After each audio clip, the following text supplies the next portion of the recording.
Good morning, students. We have started our chapter 8, that is first chapter of geography, water resources.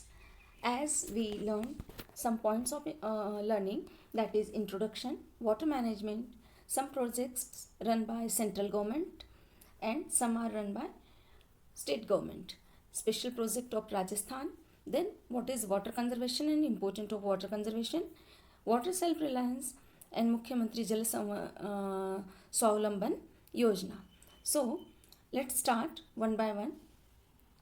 थोड़ा लंबा gap चला गया first lecture और second lecture के अंदर, so that we just introduced once again all our learning points. Now, in that same lecture, we just saw all over distribution of water with this diagram, as we have 97% of ocean water, fresh water 3%. When we consider this 3% fresh water as 100% and we just have a calculation measurement of this water, then we can find that ice caps और glaciers में 79% of water है और 29% of water कहाँ है underground, मतलब ground water. And accessible surface water जो हैं, जो लेक्स रिवर्स वगैरह में हमें मिलता है, वो सिर्फ 1% है. इस 1% ऑफ वाटर से क्या होगा, वाटर विदिंग लिविंग ऑर्गेनिज्म, हमारे अंदर पेड़ पौधों के अंदर ये जो लिविंग ऑर्गेनिज्म में जो वाटर है वो 1% है. रिवर्स का जो वाटर है वो 1% है. वाटर वेपर के रूप में जो वाटर है वो 8% है. एंड सॉइल मॉइस्चर में जो है वो 38% है. तो इस कैलकुलेशन से, इस डिवाइडेशन से हमें ये समझ में आता है कि दो earth is called blue planet, है ना. चारों तरफ जब पानी ही पानी दिखता है तो हमारे पास एक्सेसिबल वाटर जो है वो ये 1% है, क्योंकि लिविंग ऑर्गेनिज्म का पानी हम वापस से यूज़ नहीं कर सकते. वाटर वेपर में जो पानी है वो डायरेक्ट एक्सेसिबल हमारे लिए नहीं होता है. सॉइल मॉइस्चर वाला जो पानी है वो डायरेक्ट एक्सेसिबल हमारे लिए नहीं हो सकता है. And it is show the emergency of water. इसी से हमें पता चलता है कि वाटर डिस्ट्रीब्यूशन जब हम ऑल ओवर देखते हैं तो हमें पता चलता है कि कितना कम पानी हमारे लिए डायरेक्ट यूज़ के लिए है. उसके बाद हमने बीच में ही एक ये पॉइंट आपको बताया था कि चूँकि मैप्स के लिए ये चैप्टर जो हैं वो मोस्ट इम्पोर्टेंट है, so that you must have to know where are the 29 states are located. सारे 29 स्टेट्स कहाँ लोकेटेड हैं, कहाँ आउटलाइन ऑफ मैप में, आउटलाइन ऑफ इंडियन मैप में इनका लोकेशन है, ये आपको मस्ट आना है. बिकॉज अगर आपको इंडिया का मैप प्रॉपर रीड करना आता है तो आपकी आधी प्रॉब्लम सॉल्व होती है ना. हम स्टेट्स वगैरह हमें लर्न होते हैं but we can't locate the exact state, where is it. तो सबसे इम्पोर्टेंट है ये. राजस्थान के पूरे 33 डिस्ट्रिक्ट लोकेट करना आना चाहिए एंड ऑल ओवर इंडिया के 29 स्टेट्स जो हैं वो हमें लोकेट करना आना चाहिए. तो इससे जब हम प्रोजेक्ट्स बताएंगे कि कौन से प्रोजेक्ट्स कहाँ हैं, तो इससे आधी प्रॉब्लम हमारी सॉल्व हो जाएगी. And I told you to do practice on a blank map and I hope you did that. Okay, let's proceed now. Bhakra Nangal dam. So let's start with Bhakra Nangal dam. I just up to that I remembered in last lecture we have done that, but so that we just revising the whole chapter because there was a long gap, that's why. So let's see the Bhakra Nangal Dam. Bhakra Nangal Dam को नेहरू जी, जो are prime minister, ex prime minister, the first prime minister of India, he said the temple of resurgent India, है ना. ये direct one word question में, one word तो नहीं आता है बट वेरी शॉर्ट क्वेश्चन जो 1 नंबर का है, इट में भी पॉसिबल. वैसे ऑल ओवर 4 मार्क्स वेटेज है इस चैप्टर का. इन 80 marks board paper the chapter has 4 marks of mark weightage. इसमें 1 मार्क का मैप एंड 4 मार्क का शॉर्ट क्वेश्चन जनरली यही पूछा जाता है, या 2 मार्क के शॉर्ट क्वेश्चन भी पूछे जा सकते हैं. तो we can just have that preparation. तो कौन से डैम को नेहरू जी ने the new temple of resurgent India कहा, या the new temple of resurgent India किसे कहा गया, तो भाखरा नांगल डैम को. ठीक है, इसका कंस्ट्रक्शन बेटा 1948 में स्टार्ट हुआ और कंप्लीट हुआ है 1963 में. ये कहाँ पर है, तो established near Bilaspur on Sutlej river, Himachal Pradesh. Clear है, यहाँ हिमाचल में एल से पहले एक ये सेमीकोलन आ गया है, so just don't consider that. Himachal एक साथ रीड करना है आपको, HIMACHAL. क्लियर है, हिमाचल प्रदेश में सतलज रिवर पर बिलासपुर के पास ये इस्टेब्लिश्ड है. ये जॉइंट वेंचर है 3 स्टेट का, है ना. RPH, राजस्थान, पंजाब, हरियाणा. क्लियर है, RPH का जॉइंट वेंचर है. उसके बाद पावर हाउस बना है कहाँ कहाँ, नांगल में, कोटा में, और गंगवाल में। क्लियर है। कैनल्स बने हैं, भाखरा कैनल है, सरहिंद है, नांगल है, बिस्ट, दोआब एंड नरवाना। अब let's see the objective of the project. इस प्रोजेक्ट के ऑब्जेक्टिव्स क्या हैं? सो to develop the mid part of Satluj and Yamuna economically through electricity, irrigation and drinking water supply. As we read and as we learn the distribution of water, तो dam actually basic concept, वैसे तो आपने third fourth से पढ़ा है, but what is the actual basic concept behind the construction of dam? Dam construction करने के पीछे क्या ऑब्जेक्टिव होता है मेनली? तो जो भी वाटर है वो सारा फ्लो होके ओशंस में मिल जाता है, और ओशंस में मिलने के बाद सारा सॉल्टी वाटर सलाइन वाटर बन जाता है, and then that is less use of, है ना। उसके बाद बहुत सारा शुद्धिकरण उसका करना पड़ता है, नई टेक्नोलॉजी के अकॉर्डिंग उसको यूज़ भी करना है। तो जो रिवर्स का वाटर है उसको कहीं ना कहीं रोक कर रिवर्स का जो फ्लो है वो आर्टिफिशियली नया रूप देकर उस वाटर को रोका जाता है। उस पर बड़े बड़े डैम्स बनाए जाते हैं, और फ्लोइंग वाटर से इलेक्ट्रिसिटी, और वो जो कलेक्टेड वाटर हैं वो इरिगेशन के लिए, ड्रिंकिंग वाटर के लिए यूज़ किया जाता है। तो ये भी एक वाटर कंजर्वेशन का बहुत बड़ा सोर्स होता है। ठीक है। तो भाखरा नांगल डैम का भी जो ऑब्जेक्टिव है, the same is it to develop the mid part of Sutlej and Yamuna economically through electricity, irrigation and drinking water supply. ठीक है। उसके बाद यहाँ पर कुछ एक मैप मैंने दिया है आपको, जिसके अंदर इम्पोर्टेंट जो डैम्स हैं जो मैप के अकॉर्डिंग इम्पोर्टेंट है वो यहाँ पर लोकेट है। Look, Tungabhadra, then Nagarjuna Sagar dam, Hirakud dam, उसके बाद Sardar Sarovar, Rana Pratap Sagar, then Bhakra Nangal, and this is सलालवन। ठीक है। तो ये this are the most important, and you just locate in a blank paper of Indian outline map and just paste in your registers. Okay, let's proceed. The second one is Damodar Valley project.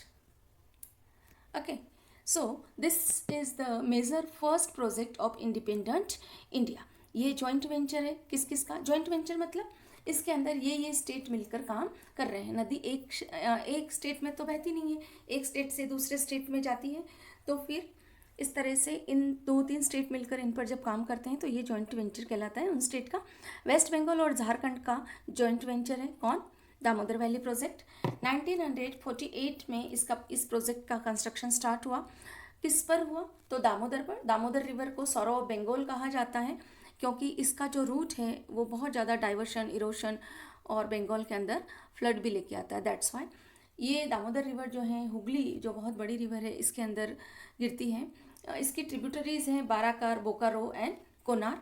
18,000 square kilometer area affected by the flood and erosion, and to stop this the government of India has established DVC, that is Damodar Valley Corporation, on the framework of TVC, that is America Tennessee valley corporation के base पर, TVC के base पर DVC जो है India की government ने यहाँ पर स्टार्ट किया है। सौरो ऑफ बंगाल कहलाई जाने वाली दामोदर रिवर जो लगभग 18,000 स्क्वायर फीट एरिया के अंदर फ्लड का कारण बनती है, सॉइल इरोशन का कारण बनती है, और इसे रोकने के लिए उसका दामोदर रिवर का पानी रोक कर ये दामोदर वैली प्रोजेक्ट स्टार्ट किया गया।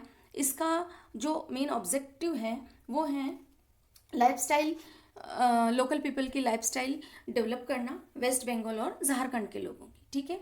इस प्रोजेक्ट के अंतर्गत कुछ डैम्स जो हैं वो बिल्ड करे गए हैं। बाराकर रिवर जो हमने देखा था अभी कि बाराकर रिवर क्या है, बाराकर रिवर ट्रिब्यूटरीज हैं दामोदर रिवर की, बाराकर, बोकारो एंड कोनार रिवर। तो बाराकर रिवर पर मेंथान, बाल पहाड़ी, तिलैया डैम्स कंस्ट्रक्ट किए गए। देन बोकारो रिवर पर बोकारो डैम और कोनारो रिवर पर कोनारो डैम डेवलप किया गया है, कंस्ट्रक्ट किया गया है, बिल्ड किया गया है।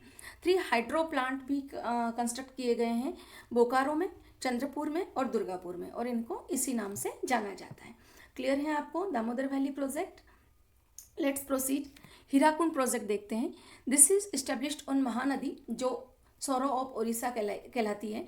दामोदर रिवर किसका सौरो कहलाती है? वेस्ट बंगाल का। और महानदी सौरो ऑफ ओडिशा कहलाती है। ठीक है। कहाँ ओरिजिनेट होती है ये बस्तर डिस्ट्रिक्ट के अंदर छत्तीसगढ़ में ओरिजिनेट होती है। Government of India has built Hirakud dam 14 kilometre upstream Sambalpur से ऊपर जो है 14 किलोमीटर ये हीराकुंड डैम बनाया गया है इंडियन गवर्नमेंट के द्वारा। It is the longest dam, India का लॉन्गेस्ट डैम है ये। लेंथ है इसकी 4801 मीटर्स। वाटर स्टोरेज कैपेसिटी है 10 crore cubic metre. 2 other dam भी बिल्ट है, तिकारपड़ा में और नाराज में। क्लियर है। The project has been completed in 2 phases. 2 phases में ये प्रोजेक्ट कंप्लीट करा गया है। फर्स्ट फेज के अंदर हीराकुंड डैम बिल्ट हुआ संबलपुर डिस्ट्रिक्ट ओडिशा के, और उसके बाद बोरगढ़ कैनल बनाया गया इसके राइट साइड में, and Sasan and Sambalpur canal बनाए गए इसके लेफ्ट साइड में। क्लियर। सेकेंड फेज में क्या किया गया, तो 4 पावर प्लांट्स जो हैं वो बनाए गए सेकेंड फेज में। यहाँ हीराकुंड प्रोजेक्ट कंप्लीट होता है। हमने इंपॉर्टेंट वही मटेरियल इंक्लूड किया गया है जितना हमारे मार्क वेटेज को text book, you should go through the text book. Text book आपको पढ़नी है, हर चैप्टर आपका कम से कम 3 to 4 टाइम रीड हो जाना चाहिए। That will improve in your language, formal language improve करेगा, होल सेंटेंसेस इम्प्रूव करेगा। कहीं से माइनर कोई क्वेश्चन पूछा गया है, you will be able to write that answer. But according to mark weightage देखकर एक क्वेश्चन के लिए, अगर हीराकुंड प्रोजेक्ट पूछा गया है तो उसके लिए क्या नीड है, कितना आंसर आपको लिखा जाना चाहिए, किस शॉर्ट में लिखा जाना चाहिए, बहुत बड़ी रामायण नहीं लिख के। That is examiner should just clarify the answer. Examiner को कहीं भी सर्च नहीं करना पड़े आपके थ्योरेटिकल आंसर्स में, so that your answer should be point wise, point should be highlighted, and you should have to practise from very beginning. आपके class test जब होते हैं, आप सेल्फ स्टडी में कोई क्लास टेस्ट जब देते हो, आप डेस्क वर्क जब सॉल्व करते हो, तो आपके हाईलाइटेड होने चाहिए, टेबल होने चाहिए, फ्लो चार्ट्स होने चाहिए, and you must have to practise from very beginning, very first day. Clear है। सो दैट आपको board examination, the main examination, you just get use to write in that way. कभी भी आपके examiner को आपके answer sheet के अंदर आपका आंसर सर्च करने की या फाइंड आउट करने की नीड नहीं होना चाहिए। आपका आंसर बिल्कुल हाईलाइट होना चाहिए कि we are here. Clear. Next proceed.